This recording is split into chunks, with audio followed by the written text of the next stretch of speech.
So welcome everybody to this EBI webinar. It's the first this year and we have something very interesting to show. Since the beginning, since I started with EBI, one of the most common questions was if we have market data that we can share. In the beginning, this was not the case until about a year ago when we had the first market analysis or market report that was published. That we shared parts of it openly and the rest was for our members. And this year we have an updated report with even more figures, even more substance. And this one will be shared in large parts because it has such an importance, such a value for the whole industry. So thank you for your interest and have fun in this presentation. We start with biochar and pyrogenic carbon capture and storage. You know, biochar, I don't have to elaborate too much on that. But if we're talking about the biochar market, we're actually talking about two product categories. One is the material, biochar itself. It is a highly versatile material that is used from agriculture to construction materials. I will elaborate on that. And it's also the sink potential, the creation of a carbon sink that can also be monetized in the carbon market. So this is in total pyrogenic carbon capture and storage, where the CO2 from the atmosphere is captured by plants through photosynthesis. Through the process of pyrolysis, it is transformed into a stable form of carbon. So biochar is mainly C, carbon. It's a technical process, and the product is a solid, stable form of carbon. And the storage of the CCS is the use of biochar. If biochar is used in a carbon-preserving way, so if it's not oxidized, burned respectively, it can create a carbon sink. That is the second product. How does this work? This is just the illustration of it. We have a broad variety of input materials. Only a couple of them are shown, but it's a lot broader than what we see here. It can go into sludges, sewage sludge, for example, or from food processing whatsoever. Basically any type of somehow dried biomass is usable.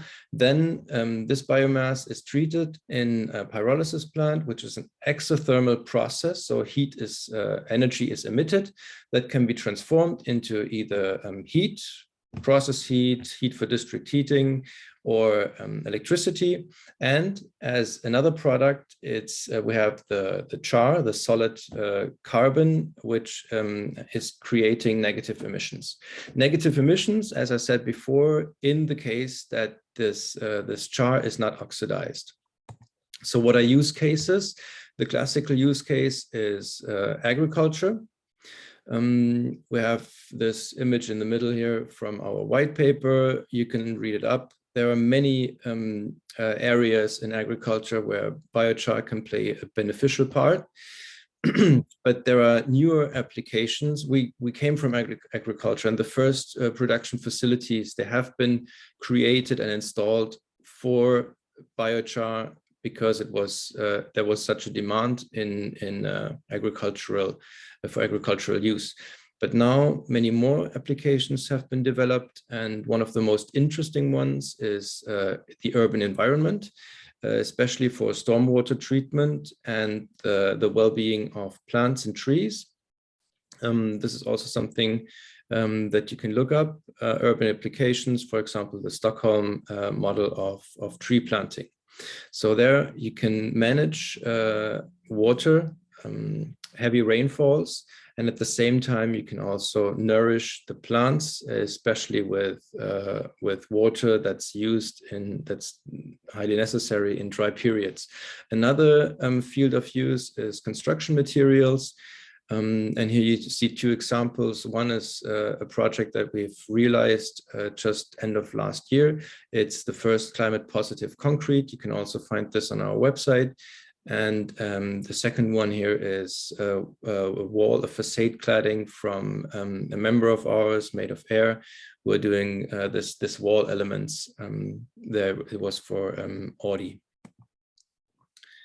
So there are a lot more examples of the use of biochar, and most of those are actually implemented by members of ours. Those are our current members.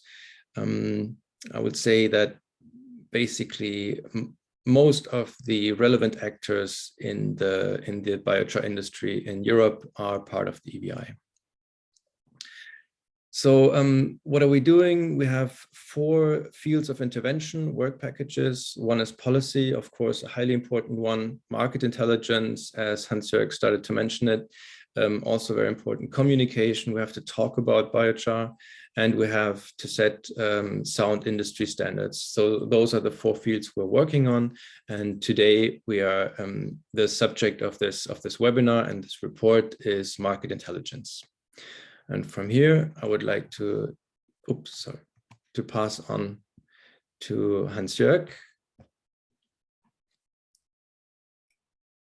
Hans-Jörg is our chairman of the EBI and the lead author of this market analysis. So I'm happy to welcome you here. Thanks a lot, Harald, for the introduction to the topic and to the report. And so some of you might know that before I came into biochar, I was in the solar industry, and I found it always very helpful and important to look at solid market data when taking decisions.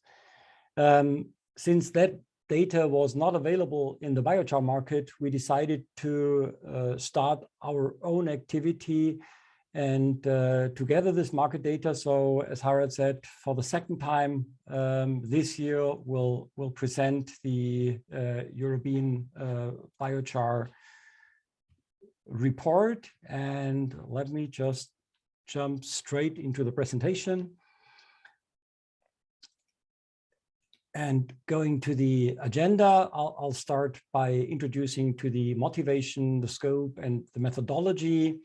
I will then give an introduction to the current biochar equipment manufacturers. We'll then come to the main part, which is the European Biochar Market Report itself. With an appendix, we will also present a couple of highlighted projects, and we'll then come to the last part, which is the view of how we think that biochar PUCs can be scaled to climate relevance. And there is a hidden part that is reserved to our members only. Now, on the motivation, as I said, well, to take decisions, and be it business decisions or political decisions, regulatory decisions, it is always important to base these decisions on a sound basis. And this is the main motivation for the report. And when we look at the situation where we can find market information on the biochar market, we see that it's very difficult, and it's inherently difficult in a very dynamic market, because market data are very often pretty outdated. And standardized reports, as they come up more recently from market research firms, are on one hand expensive, and on the other hand, they are also only partially relevant and sometimes not really up to date. So we want to share this insight into the biochar market also because we believe and we see that that biochar is scaling very fast. It's real already today. And as such, it is definitely a key solution to mitigate climate change as one of the key negative emission technologies. And of course, one of the motivation is also to give to our EBI members a head start through further in-depth market information. So to introduce what we look at the biochar production plants, production equipment installed in Europe until 2021, and that will be commissioned in 2022. So we're not only looking back to the end of last year, but we're also analyzing and seeing what projects are currently under construction and on plan for commissioning this year. Then on what we look exclusively at biochar at EBC quality grade. So that means something that is either EBC or that could be EBC certified. And in terms of where it is produced, there are kind of two main paths. There are dedicated biochar production plants. Let's take a Pyrex plant that is producing biochar, and we account 100% of that production into the production capacity. But there is also another type of production that includes charcoal production, respectively production of carbon for the metallurgic industry. And for those plants, we only account for that part of production that goes into carbon preserving applications. And then we looked at 6 categories in terms of production volumes. And that is starting from micro through small. Micro, we don't necessarily have everything included, neither on small. Most of them are in, I would say. But definitely we put the main focus on medium, large, very large, and industrial. And the industrial group above 5,000 tons annual production capacity is a newly created class. So previously we had opened in the last year's report, we had the very large was above 2,000. And we changed this year because we saw we have to distinguish between very large, I mean, plant that does 3,000 and a plant that does 15,000 is just a different animal. Yeah, and on the methodology, it's a combination of internet research, interviews, and information we got from equipment manufacturers. I don't want to go too much into detail here. You can read that. So we will provide the slides and then you can get further information here. A few words on how we handle the provided information. I mean, it's what the purpose of this report is to see how is the market growing as such. The purpose is not to see is equipment manufacturer A producing more equipment than equipment manufacturer B. And therefore, and also because some of the information was provided on a confidential basis, we will only report data in a consolidated way so that confidential information cannot be deducted from the report. So, and this is obviously the basis for respecting the confidentiality is the basis for collection of data in the future. And there are kind of 2 parts, the general public, that is what we present today, and there's an additional part that is reserved to EBI members. Now, coming to the first main part, that is the biochar manufacturing equipment. And I'd like to start with this overview here, which is examples of equipment manufacturers that have installed and produced many installations. So there are some system manufacturers, equipment manufacturers in the market that have installed several 10 systems. And so what we clearly see is that the maturity of the industry in terms of equipment manufacture has definitely increased and is definitely increasing. So these are the first 5 examples: Synkraft, Pyrex, Biomacon, CTS, and ETIA/VOV.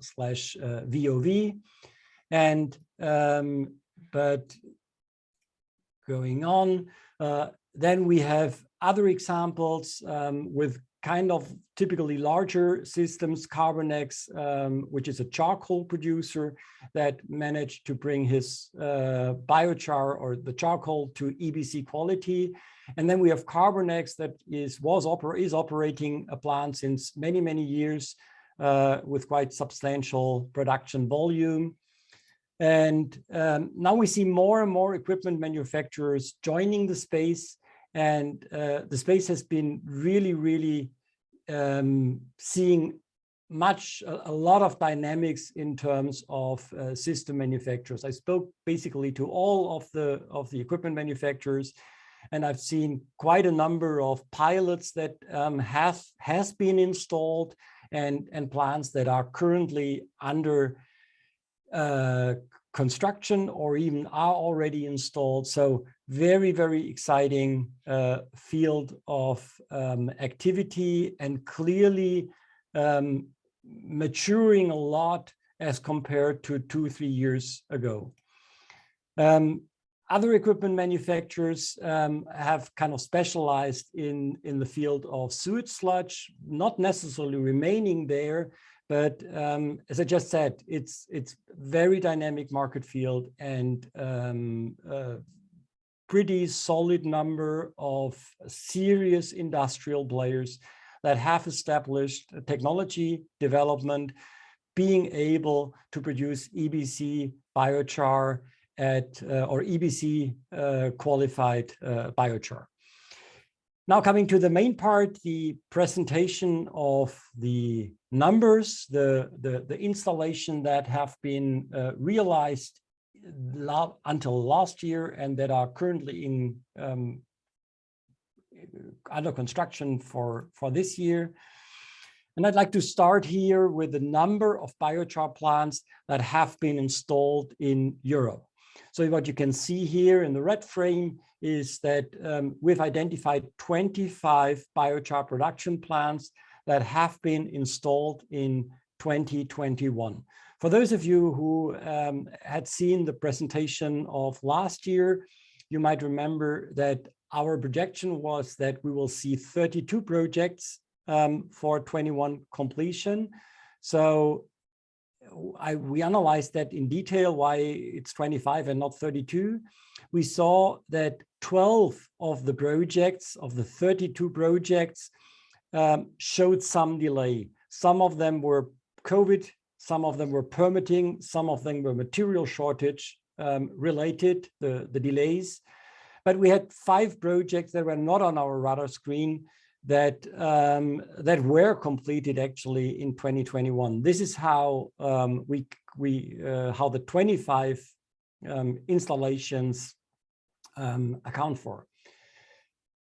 This means that on a cumulative view, we have now more than 100 or slightly more than 100 installations.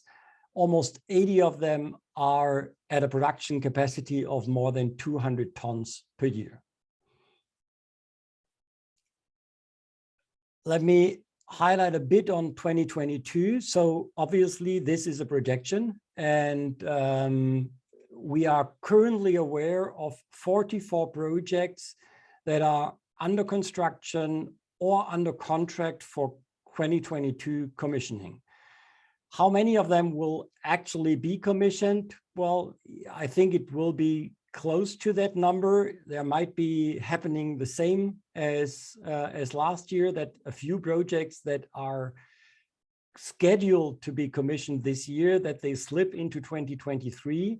But I would be very surprised if any of these projects will get canceled. So I forgot to say that from the 32 projects we had on the radar screen last year, none of the projects were canceled or turned out to be kind of a fake project or fake news.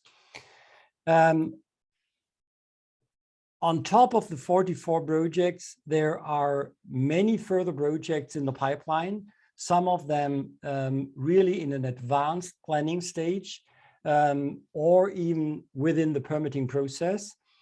But they will not be commissioned in 2022, but only in 2023. So obviously also the larger the projects, a bit the longer the lead time in terms of permitting, but there is quite a substantial number of projects under planning. And when I say planning, I mean planning in a process where engineering dollars or euros are spent.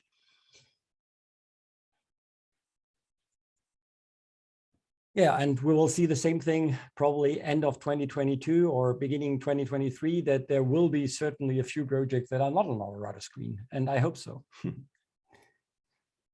Then we'll come to the even more interesting numbers, that is the production capacity.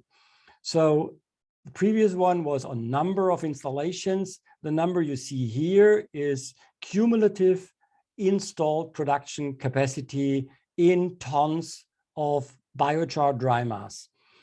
And so this goes, the bars go to the left axis with a cumulative production capacity, and the red line goes to the right axis, which shows the growth rate in terms of in biochar production in the EU.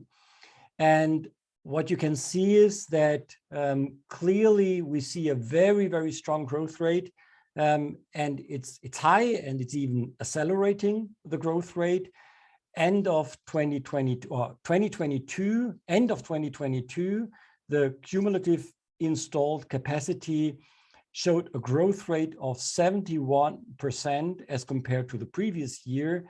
And in 2022, we expect a growth rate of even slightly above 85%. The average growth rate is also, I think it's always very good to look at a 3 years average. So and the 3 years average was 50% from 1918 to 2021. And it will be, provided that the slightly above 85% materialize, it will be 67% from 2019 to 2022.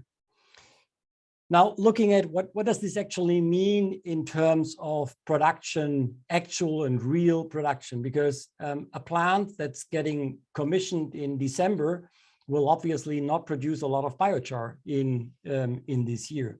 So we made a pretty simple assessment saying that in the commissioning year, so plants that go into commissioning this year, we assume 6 months operation calculated with an uptime of 70%, which makes then 35% calculative production capacity. And for plants that have been commissioned in previous years, we assume an update of 80%. And by doing so, we come to almost 40,000 tons of actual biochar production in 2022, which is equivalent to about 100,000 tons of CO2. So this is the star here that marks the 40,000 tons of biochar production. Well, and this clearly makes biochar PYX by far today's most relevant technical or industrial negative emission technology. And this is not necessarily on everybody's focus. Let me focus on the size of the production equipment. So what you see here is the cumulative production capacity by size of equipment, end of 2021. And on the right, you see, once again, the categories in which we clustered the installations. And well, we see that 60% of the total production capacity is in the equipment category large and above, and almost 90% or even over 90% is above 200 tons. And let me once again highlight at this point, so if we look at the industrial scale, these are obviously installations that today do not allocate 100% of their production to carbon preserving biochar applications. So there are installations here in the bucket industrial that in case they would switch to a higher percentage of biochar, they could very quickly ramp up pretty fast. Then another aspect is the country region distribution. And this is one of the points where, due to not jeopardizing the confidentiality, because some of the information we got, they said, yes, we'll install a plant, and I'll tell you why, but it's not public yet, so you can't publish it. Therefore, we can't provide highly resoluted data on equipment on single countries. And the threshold is the region we report should be in the range of 10,000 tons of biochar production by end of 2022. And we see 3/4 main regions. The production capacity, to remind you, end of 2022 is expected to be 65,000 tons.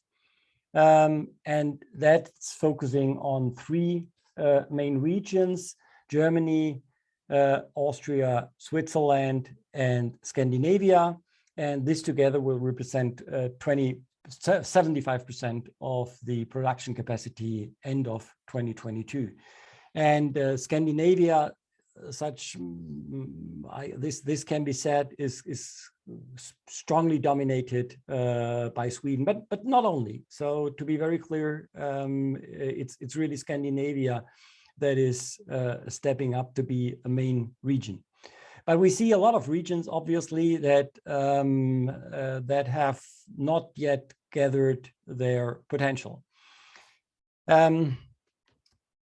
Let me talk a little bit about the EBC certificate, which I guess all of you know. It's about the new EBC classes. It sets regulations on which feedstock is permitted. There are rules on energy efficient productions, and there are thresholds and limits in terms of characteristics, most relevant probably pH. And the EBC Zinc certificate that has been introduced in 2020, to our view, has pretty much accelerated the adoption of EBC. And what you see here is the distribution of the end of 2022 expected distribution on biochar, how much of that is EBC certified and non-EBC certified. And among the block EBC certified, there is already certified or in planning or under process to be certified. And that number has very much increased. It was about 50% in 2018, and that has now grown to 70% by end of 2022. Once again, it's not all of that is already today certified, and but there are plans for this, about 70% of the production to be EBC certified. And as I mentioned, from our interpretation is that EBC Zinc has been identified as a key driver for getting under EBC certification. Then let me highlight a few trends beyond the general growth. So summarizing in a way also, there is beyond the established equipment manufacturers. I mean, some of the equipment manufacturers are in the market since 5, 7, 10 years almost. And but we're now seeing a lot of new serious industrial players that are entering the market.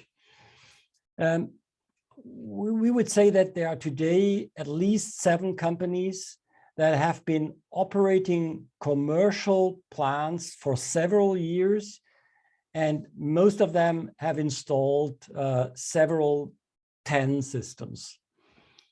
No, it's not all of, not the 7, but they are among up to several 10 systems. There's a clear trend to growing system sizes. We also see as a trend that fossil carbon in metallurgy is supposed to be replaced by biogenic carbon as well as activated carbon.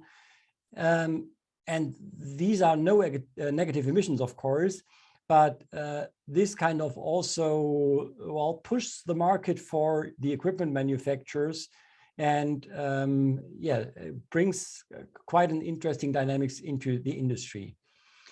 Then the EBC certificate, as I said, is getting more and more widespread and is clearly the established quality standard for biochar.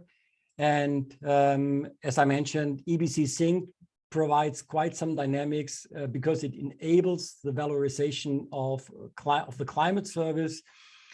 And that has become important to the industry. And today there is one EBC Sync certified C-Sync trader, which is Carbon Future.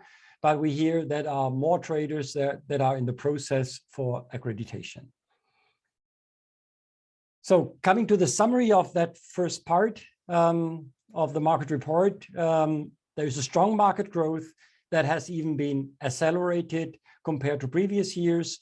3 years cross average growth rate will be 67% from 2019 to 2022. End of 2021, biochar production capacity was 35,000 tons, and the actual production in Europe was 20,000 tons. That will grow to a production capacity of 65,000 tons by the end of 2022, and we expect a production of 40,000 tons of biochar, equivalent to 100,000 tons CO2. Well, biochar production technology is mature with at least 10 serious EU technology providers, from which at least 5 are at the technology readiness level 8, which is a way of classifying technology matureness.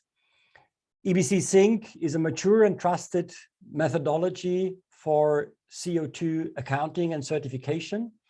And this brings us to kind of key conclusion to the biochar market, that among the industrial negative emission technologies, biochar PYX is easiest to scale to significant volumes in the near term. So that was part 1, and that leaves me to stop here and hand over to Harald, who will present a couple of nice and interesting pilot projects, or not pilot projects, example projects, exemplary projects. Thanks a lot. So I have now the pleasure to present some reference installations, so it becomes clear how different projects of different sizes can look like. So first, we have set some quality criteria. The equipment supplier has to be able to show multiple projects that are up and running, and they have to show some operation experience of several years in those projects. That's basically what Hans-Jörg mentioned.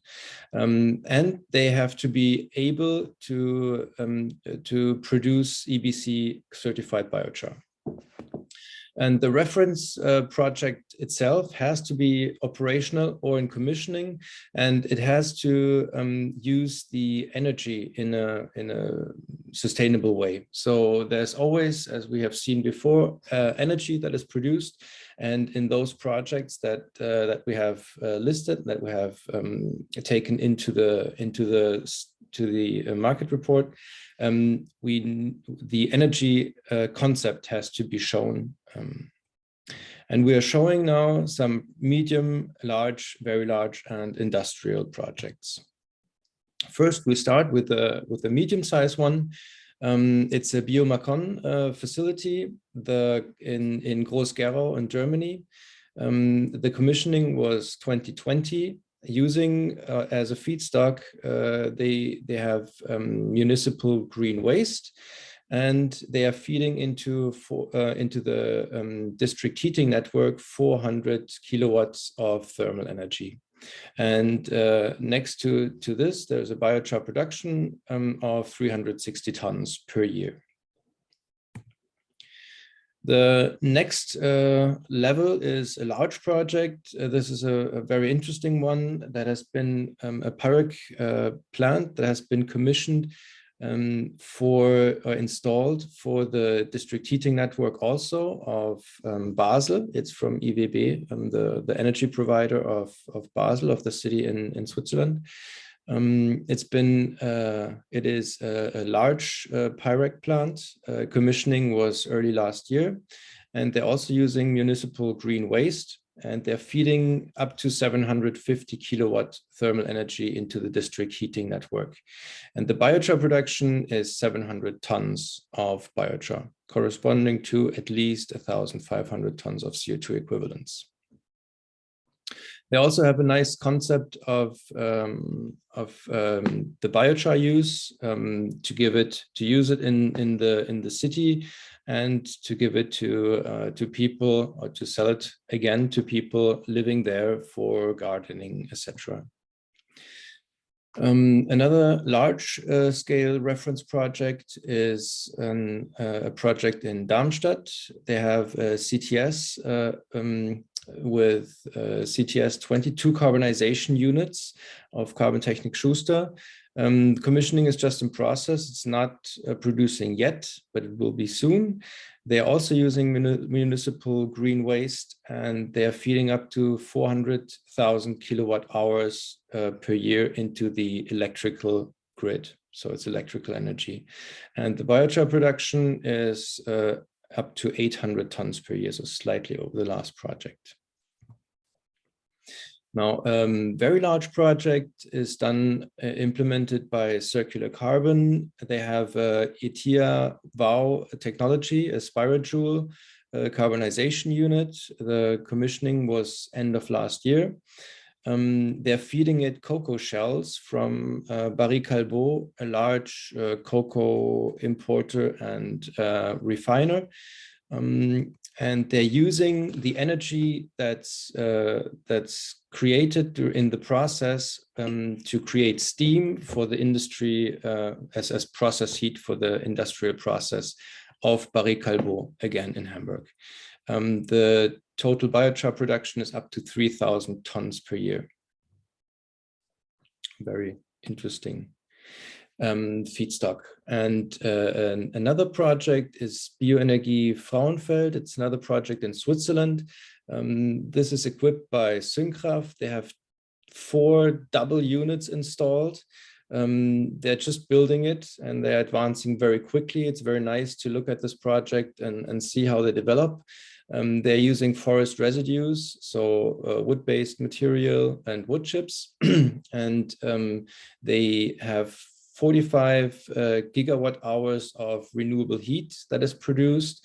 It's used in local district heating and for the sugar factory next to it, because it's a corporation of Energie 360, an energy provider, Bioenergie Frauenfeld, which is a sub company of them, and it's done in cooperation with a sugar manufacturer.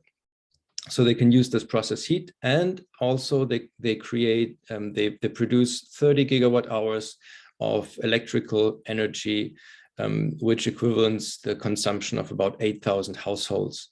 The biochar production is about 4,000 tons per year, and equal to 12,000 tons of CO2 equivalents. It's a very high carbonaceous material. And this is what has been mentioned before by Hans-Jörg also. It's a very large industrial reference project, and this is Carbonex. They are originally a charcoal producer. They have a very sustainable way of sourcing in their own forests, very close range to their production facility. And they have a system developed that is capable of producing not only just charcoal, but actually this charcoal can be EBC certified because it's of such purity. So they have 2 carbonization units installed. The commissioning was 2012 and 2019, and since 2020 they are EBC certified. They are using forest energy wood, and they're producing 5 megawatts renewable energy. And they have a total production of 30,000 tons per year, which is mainly charcoal, but a fraction of it is biochar. And now it just depends on the market and on supply and demand, how much will stay charcoal or will remain charcoal, and how much will be biochar. So this is where I would like to hand back over to Hans-Jörg for the scaling of PYX to climate relevance.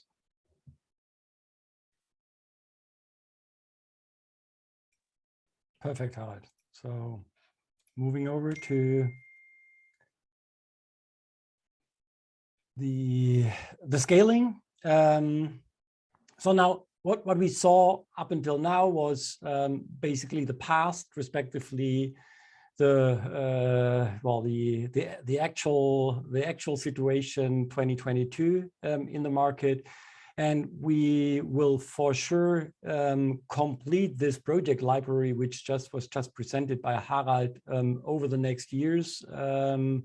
And I think we'll get a nice library together of very good projects. Now we're looking from here into the future, and with the main question, well, how fast can biochar PYX scale to real climate relevance? I mean, it's a lot of biochar, 40,000 tons that we expect to be produced in Europe this year. But this is, if we are honest, this is not really climate relevant. So the question is, how can we really come to climate relevance?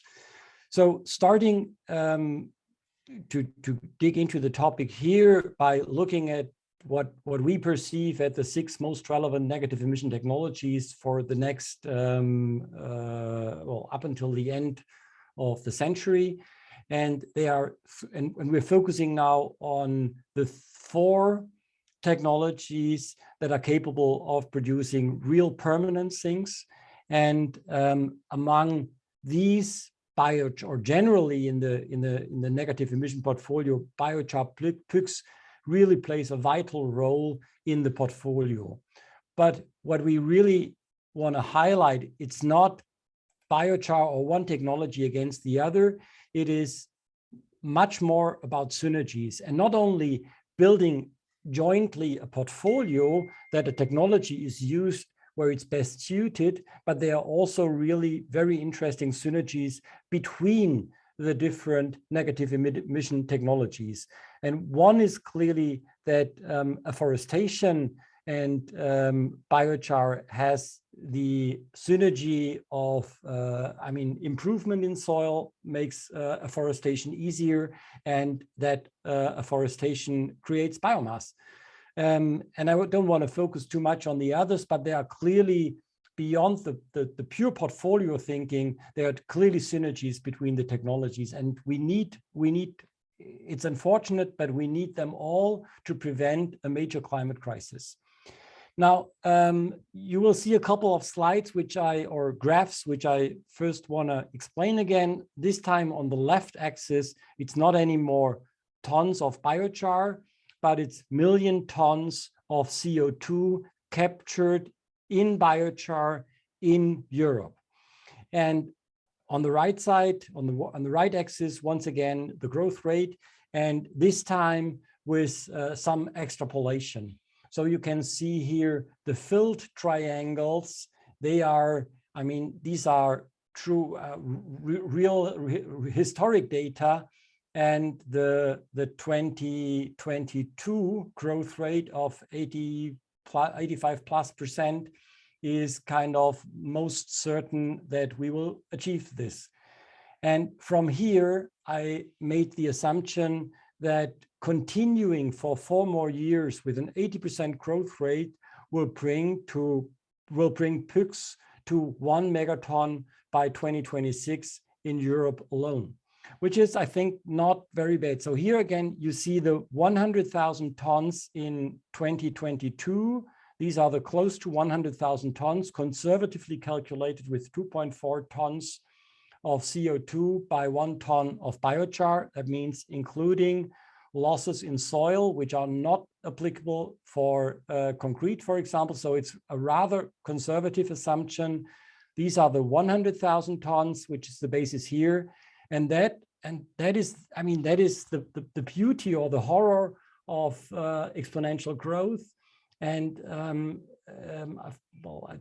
worked a lot with exponential growth, and it's very clear. I mean, you can't, unless you calculate it, you can't foresee what's happening in exponential growth. Now we're continuing that by extrapolating a few years more up until 2030. And there is no reason why this growth rate could not be maintained up until 2030. And if we do so, PYX will be over 10 megatons by 2030 in Europe. Once again, this is only Europe. And 10 megatons is 10 megatons is exactly 2 times the Commission's current target for all industrial things. So we are obviously passing the message to the DG Climate that that the target of 5 megatons for technical carbon sinks is just not ambitious enough. Well, and I'll continue one more step and asking myself or asking ourselves if we can maintain such a growth rate even beyond 2030, and I think we can. The industry would be able to or is able to produce more equipments, and obviously we will need a decent remuneration for the carbon service. We need also a place for the biochar to go to. But for sure, up until 2035, biomass will not be a restricting element to maintain this growth up until 2030. And if we do so as an industry, we'll be at 100 megatons by 2034. And under this scenario, some of you might remember the EBI target of 255 million. This, under the recent growth, will be achieved in 2036. So, well, summarizing, and this is my last slide, and then we'll spend the last few minutes on questions. So what has become very clear that PYX biochar will likely continue to dominate negative emissions in terms of volume for at least a decade. So thanks a lot. And Harald, I hope you have taken a look to the chat and seeing whether we have questions. I've not been able to do some parallel processing here. No, and you shouldn't have. Thanks a lot, Hans-Jörg, for this great presentation. Even though I know those numbers, each time it just puts a smile on my face hearing them again. I have a first question by Kathleen Draper. Thanks, Kathleen. Hi. If there are any additional barriers for a charcoal manufacturer switching to producing biochar. So my first point would be not necessarily if they were able to produce this high quality. The example we've shown, it's certainly a highly advanced production facility for charcoal, and I would opine that not so many other producers would be capable of producing the same quality, because if it's not EBC grade, for us it's just this black stuff that's rather undefined, but I think that would be a limiting factor. We also, I think we have Thomas Hardcore here, who would certainly be able to give his opinion if he wants to unmute himself. Thanks, Harold. I'm not sure if Kathleen was asking about additionality in her question. So would yeah, I thought so. As I understand it, additionality is when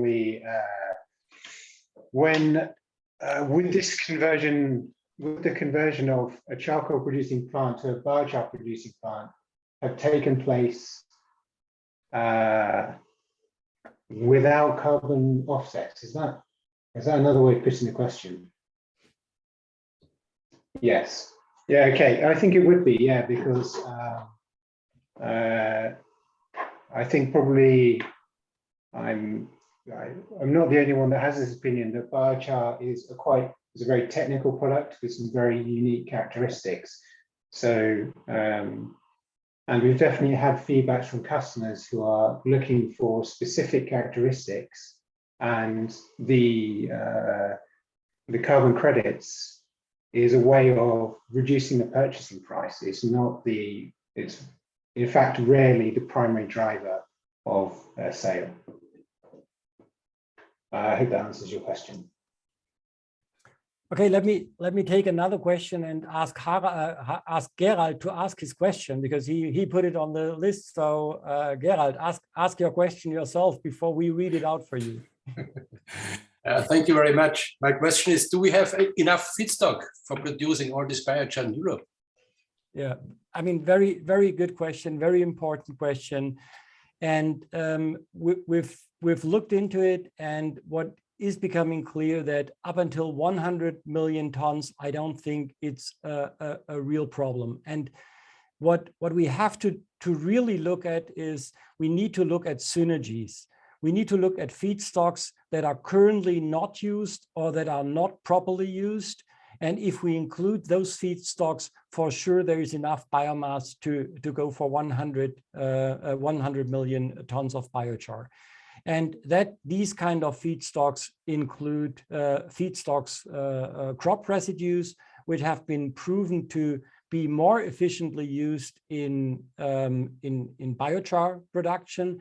And once again, let me come back to the synergy thing. I think the second slide that Harald showed was synergy between energy production and biochar production. So we have to stop thinking of either or. We have to look into and looking for the smartest way of producing biochar. And the smartest way of producing biochar will need a very smart energy usage concept. And then the question of biomass competition goes back very, very much. That's one element. And the second element is including feedstocks that currently are not used or not properly used. Yeah. Thank you very much. Thank you. I have a question from Jim McCann here.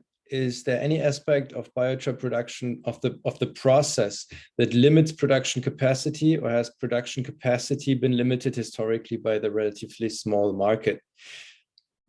Do you want to answer, or do you want me to give it a first try? Go ahead, Harald. I spoke too much.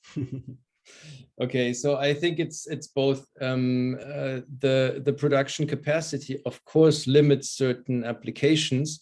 If you're looking at steel industry, for example, if they want to use the biochar instead of fossil carbon as a material, as a carbon material for the reduction, as a reduction agent, for example, they would demand large quantities to substitute fossil carbon. So those quantities for a single batch would be about, last year we had this calculation, about half the European market of biochar. So if we don't have extra capacities of biochar, some applications will be just not possible. On the other hand, the growth needs a certain demand, so it has to kind of get over a certain tipping point, and I would say that we're about there.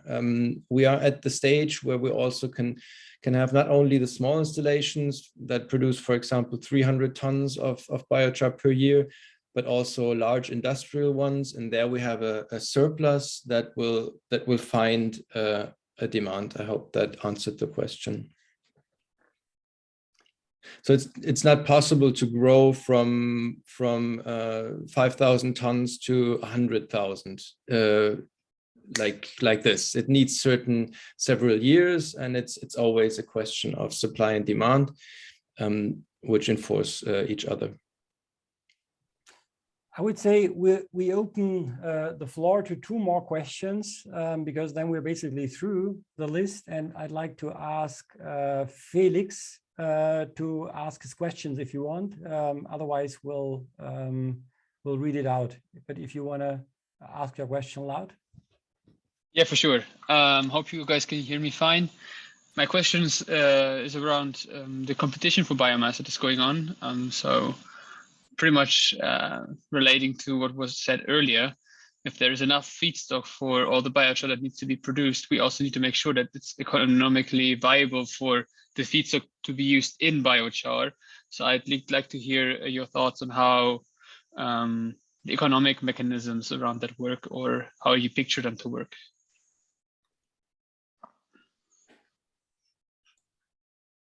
Yeah, let me take that question here, because it's once again also an economic question, as you mentioned, and I think once again the solution is in the synergies between bioenergy and biomass usage, and the differentiation between biomass. I mean, using dry biomass just recommends much more for pyrolysis than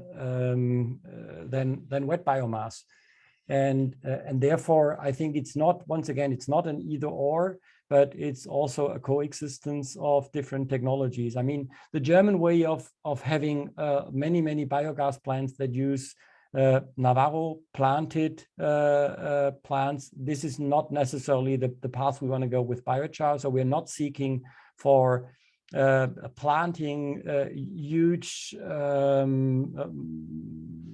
cultures of biomass creation, but rather fast-growing forests, but rather using existing biomass streams. I think this is the better usage. And then it's really, I think what we really need is a smart allocation of biomass. And in that does not mean that everything goes into biochar, but it means that biochar has a vital role, and also in the cascaded use. So think of the usage. I mean, as much as I think biochar is a great solution, also, I mean, from a carbon perspective, the material use of biomass is even preferential, because you can store 100% of the carbon if you build a wooden house, and that is for 100 years. But then after 100 years, we also have to look at cascading. So using old wood from construction to put it into pyrolysis. And these are kind of 2 examples. One, the kind of smart allocation of biochar, and the second, cascaded use of biomass to find the best solution. And it's not black and white, it's more complicated than that. Thanks a lot. Then last question. I honestly, on the pricing topic, I don't want to, I mean, that is that space is too tricky to mind. Whatever number I put is wrong, because it's more, once again, it's more complex than producing biochar costs X 100 euros. It's more complex. It's and I think that's not the space. But for sure, we will see interesting dynamics in that market in this respect. I would like to close with the question of Aryun Arya, which was asking, could you ask your question, please? Yep. Can you hear me? Yes. Yep. Okay. Firstly, excellent presentation. Thank you for that. I think the price question you've just answered. The second question was regarding the demand side, which is also, I think, the very last segment you did. My question is more on the business model of the pyrolysis suppliers. Is there a growing trend of heat as a service, like energy as a service, and they invest and set up these plants and they take care of the biochar? Do you see some market dynamics there on the business model? Oh, yeah, definitely. I mean, that strongly goes. I mean, when I entered the biochar space some years ago, there were still a couple of plants producing biochar. I mean, they set up plants to produce biochar. That was the main purpose, and in a way the sole purpose. And now there's a strong tendency, which has also to do with better economics, and also in terms of what I just said, it just makes sense to take best use of biomass, to use it, because biomass is limited. There is no doubt. So we need, and it's going once again into the same direction. We need smart allocation of biomass, and smart allocation of biomass means usage of energy. And if I may come to kind of a high level view, so if let's take an industrial company or a community that wants to produce that needs to produce heat. So what are the options? The options are, well, heat pumps, but that is, if you need high temperatures, is not a very good option. The other option is, well, basically fossil is not a real option long-term, as a long-term solution. So there are basically only two options, and one is pyrolysis and biogas to produce, I mean, to produce gas, biogas, and then burn the biogas, and that's it. So definitely the answer to your question is we clearly see that heat is becoming a key element to pyrolysis projects and project developments. Thank you. Okay, I It's think fast. we are 5 minutes, 6 minutes past. Well, thanks again for your interest. Was a real pleasure speaking here, and looking forward to see you in that space. Harald, the last word is with you. I want to thank you first for this very interesting presentation, and everybody else for their interest and the interesting questions also. We will share the presentation in a slightly modified form with a couple more words, so it makes it easier or self-explanatory for you soon. Just look up our homepage and the LinkedIn profile. Make sure you follow us on LinkedIn to get this type and other relevant information also. I wish you a great afternoon, most of you, and for some, a whole day that they have in front of them. Thanks a lot, and see you next time. Bye-bye.